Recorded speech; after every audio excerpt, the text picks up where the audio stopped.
Okay, we're going to go ahead and get started. Welcome to Navigating Online Mental Health Resources.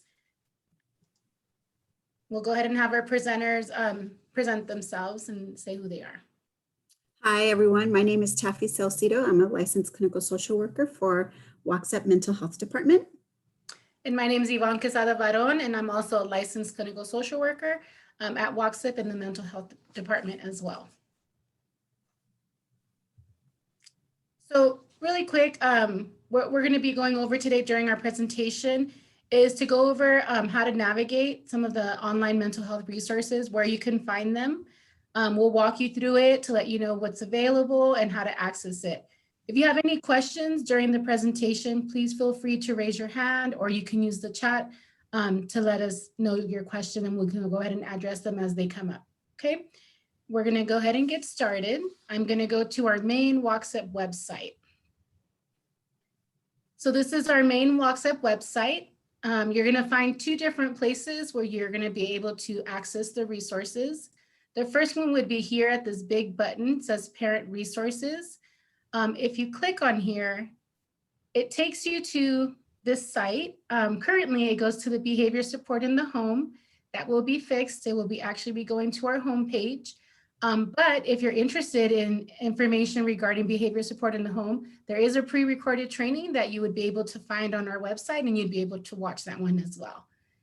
I'm going to go back to our main website, and here's the second place you can go. So you would go to resources, and then you would just go down to the third one here where it says Parent Resources during school closures. You would click here, and then you'll see this list here. There's social, emotional, and behavior support resources. There's also quick strategies and recommendations during distance learning.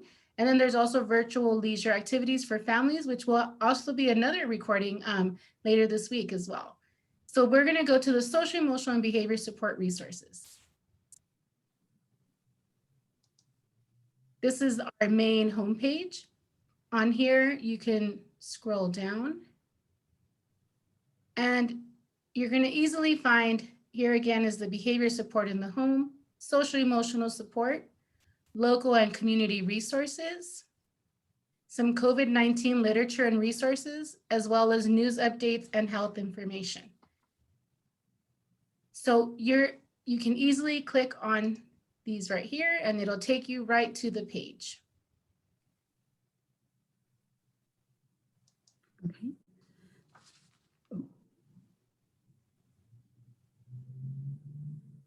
Okay, let me go back to that one. Okay. So I'm going to go ahead and share a little bit about our social emotional supports page. The first section that you're going to be looking at, which Yvonne is going to show you, is the mental health agency section. And if you click there, it will take you directly to a list of community resources. I just want to preface this before I go into this a little bit, that if you do have private health insurance, you can also contact your private insurance and ask them about what services they have available for mental health. And then the first button, as you go through, it talks about general resources. The first one is 211, which is kind of a hub for various health, human, and social services in Los Angeles County. The next one is a teen line that provides support. And then when you get to the green tab, there's going to be a long list of mental health agencies there. And maybe we can just stop and look at one. So let's say we want to focus on Community Family Guidance Center. So if you look at that, it'll give you in red the title of the organization. In blue underneath that, I'll have you click that in a little bit, Yvonne, but that's just a direct link to their specific website. Under available services for each agency, we try to include what resources they have available to you, the ages, what their fees are, and what services they include. Off to the, if you can scroll over, Yvonne, off to the right a little bit, it'll give you the location of the mental health agency, so you can check to see whether or not that's close to your home, what their hours of operation are, and you can call them directly with the phone number that's available. If you can, Yvonne, can you go back to the little blue link and click that to show families how they can get there. And then if you click on their website, that'll take you directly to the organization's webpage where you can find out a lot more detailed information if you desire. Okay, so we can go back, Yvonne. Okay.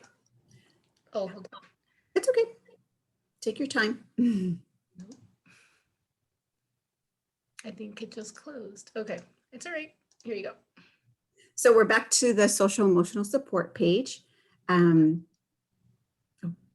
okay, that's okay. We apologize. Okay, let's go move on to the online support services. If you want to click there. So this is a pamphlet that kind of goes over free online mental health and emotional support services. If Yvonne scrolls down, then you can see the list of the organizations. If you look at the tab in the middle, it'll say peer support. And then there's 2 resources there that are available. So if you look to the right, you can see that there's a teen support line there. If you scroll down a little bit, you can see the next session is therapy and counseling services, where you see USC telehealth, you see CASA Youth Shelter, excuse me. And there's, again, there's information on what services they have available and the phone numbers. And if you want to just scroll down and show parents what's there, there's another one for groups availability, another resource for the LGBTQ population, and one related to anxiety. Okay. So the next area that you'll see is we wanted to focus a little bit on self-care. We recognize that everybody right now could be going through and experiencing some challenges, as I know I have myself. So it's always important to focus on self-care, both for ourselves as adults, parents, and for our children. So I just wanted to put in a reminder that self-care is any activity that we do deliberately to take care of our mental, emotional, and physical health. It's simple, but often overlooked. Good self-care is the key to improved mood, reduced anxiety, and a good relationship with oneself and others. And just some of the things that we might want to remember when it comes to self-care is that, remember, self-care, the purpose of it is to refuel us rather than take from us, and that it's any activity that we perceive, or that it's something that we enjoy versus something that we feel is a chore.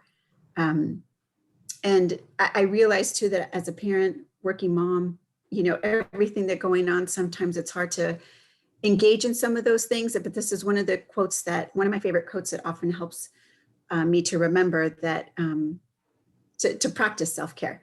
So as the way that it reads is, just like you do on an airplane, you need to put on your oxygen mask first before trying to help others.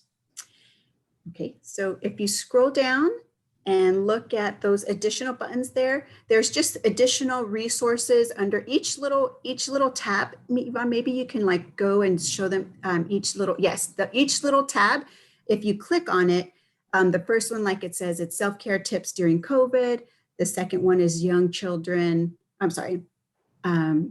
More self-care tips during COVID.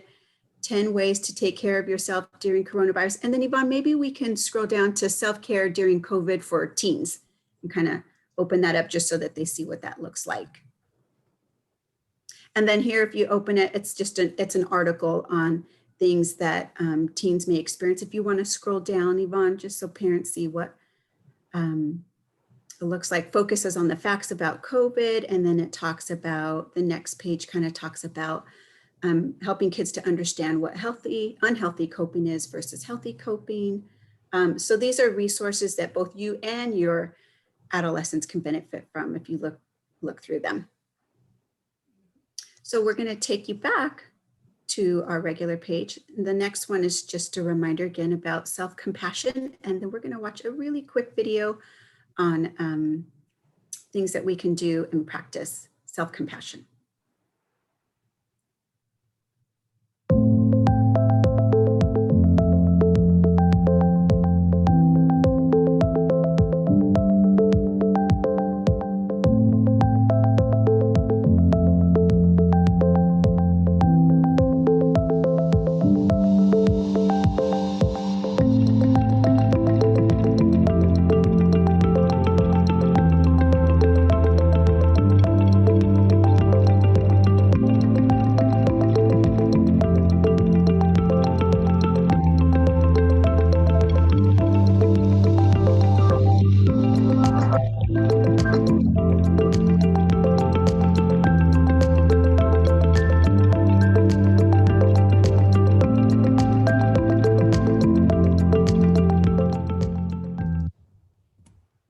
Thank you, Yvonne, for sharing that.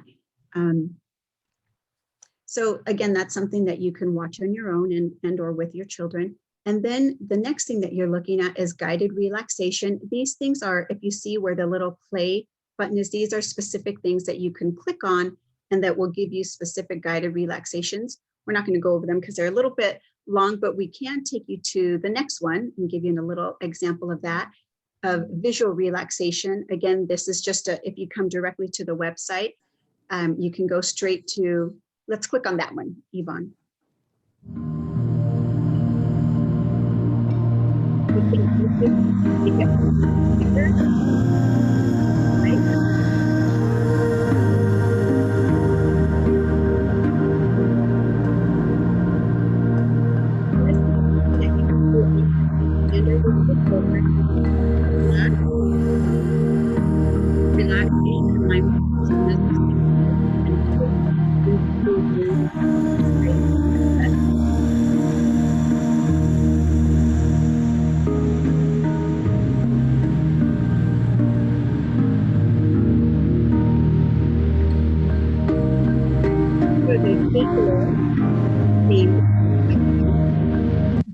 And then below it, we also have sounds and music breaks.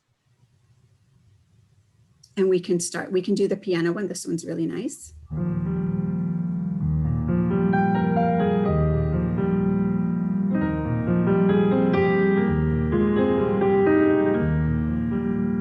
These are things that you can do for yourself to just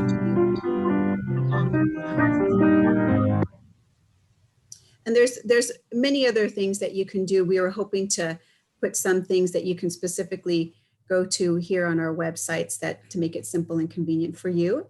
And I'm going to go ahead and turn it over to Yvonne, and she's going to talk to you a little bit about some other hotline support resources that we put together. Yes.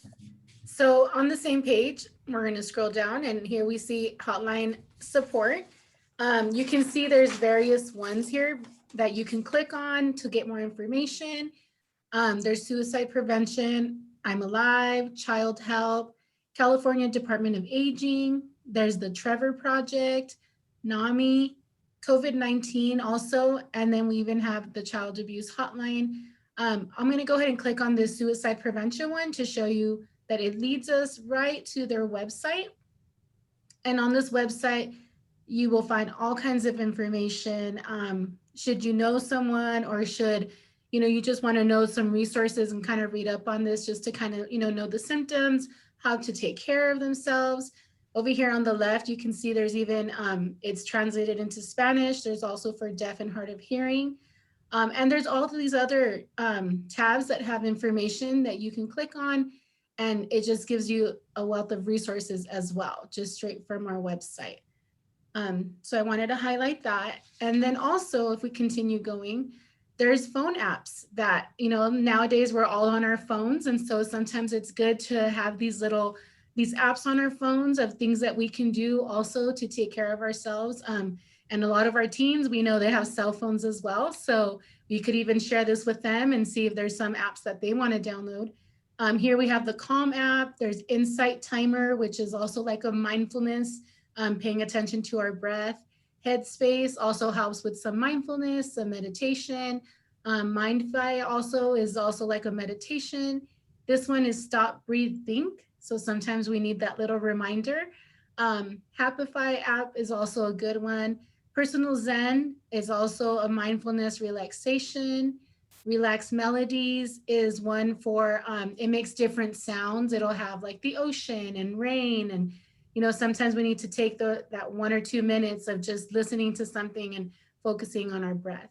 And Flowly is an app also that helps with pain and anxiety. The Calm app is one that I kind of want to highlight. That's an app that, for the basic, it is free.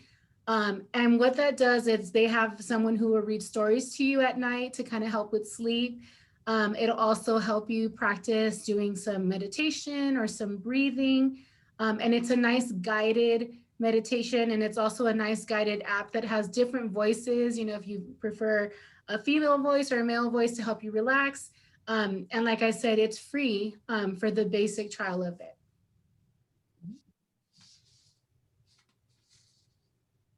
And then at the bottom, this is just giving credit to all of these, but there are also websites that you can actually click on as well. So if you do have any concerns regarding your child's emotional well-being, we want to just highlight that one of the most important things is actually to reach out to your child's teacher, to go ahead and start there, you know, with the teacher, or if they have a school counselor, to be able to reach out to them and to bring to their attention maybe some of the concerns you're having, so you can work with them and also find out how your child is doing at school and see what resources they have available as well. The other thing is, we would love feedback. You know, this page is going to be updated throughout the school year.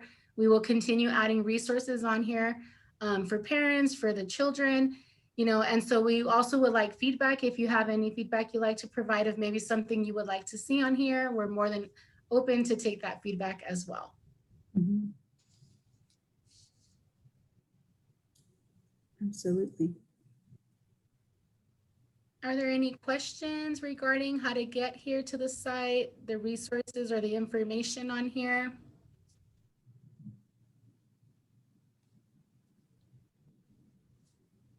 I don't think so. Okay, I'm just going to also click on these other pages just so you could also see what's on here. So for local and community resources, what you're going to find is these are resources pages that are for each district. So if you click on this little pop-out button, this is for East Whittier. This will have, I mean, it is a huge list of resources for those that are in East Whittier City School District. As you can see here, it has food services, it has the local food banks, and it has just, I mean, a wealth of information. That's also on here. You also have your district page per district on this page as well. And then if you go to the COVID-19 one, this would be literature and resources regarding COVID-19. And then the last one is just the news, updates, and health, which it also has different websites on here for the World Health Organization, CDC, but also here's some of the news, you know, pages that you can go to as well to get information.